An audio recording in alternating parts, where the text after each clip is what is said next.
Alright, what's up guys? Back on the Hellcat swap. When I was doing this Hellcat swap from the beginning, I had tons of questions, and that's kind of what this channel is for, is to go over the Hellcat swap things that I've done so far and the things I'll do in the future to kind of help. When I got the kit, the wiring harness basically became with a 12-volt power, which I made a video on crimping it and extending it. I actually ran mine into the cabin, into the filter box or fuse box, and I wanted to show you underneath where I also extended the wire to go to the starter. So on the Hellcat swap, the starter is actually going to go on the driver's side. Originally it's on the passenger side, and it gets moved over to here, so the cable itself is too short. It has to be extended. I showed you a video of me crimping it with the tool. Basically this is the tool, the iWis tool. Ordered this on Amazon, about 26 bucks.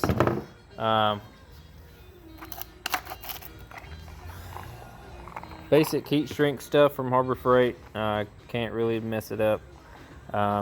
Use it, and then I use my Burns-O-Matic to heat shrink it. But it's a 2-gauge wire, in case you're wondering.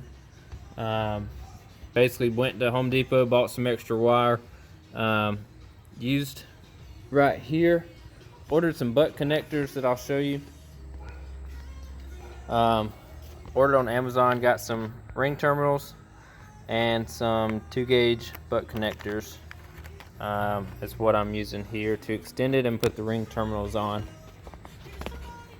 So over here, basically I had cut the existing connector on it, which is this. It went to here. Let's just say I cut the wire here, added my wire in between it, spliced in a butt connector, went ahead and got it installed, crimped it with the crimper that I have over there, and just extending it. Now this, I wanted to retain the factory shroud on it, or plastic around it. It did take some shaving to get it to fit, but you can kind of see what I have is what works for me.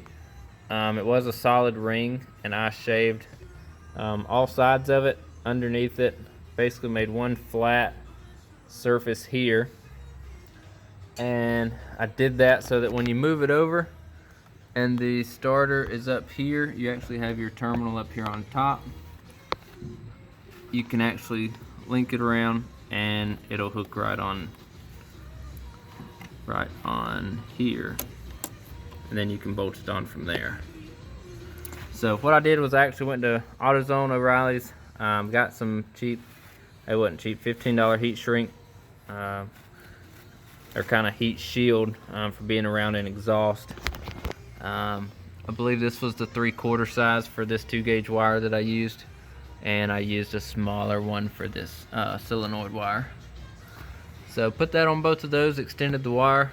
In case you're wondering about extending it to the starter, like I said, it's 2-gauge wire. This is how I cut the connector, as you can see, so that it can actually be used without cutting it off and finding another one to work. So just cut it off. I personally just used an angle grinder, I believe, cut it off, smoothed it out, and that's what's going to work for me. But in case you're wondering, that's what I did. How to solve the issue of swapping the starter over to the driver's side. That's how I handled it. That's what I did. It was a big question that I had for moving it over to the driver's side, and that's something that I looked and kind of needed help with. So here's kind of a video to help you do that.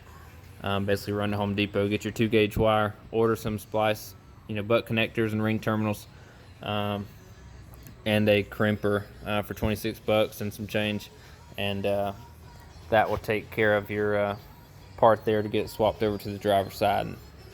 And, like I said, I extended my 12-volt cord inside, and so that extended that, got my wiring harness extended, and you're good to go. Comment if you have any questions. I'll help you out if I can. And this is specifically for extending the wire to the starter.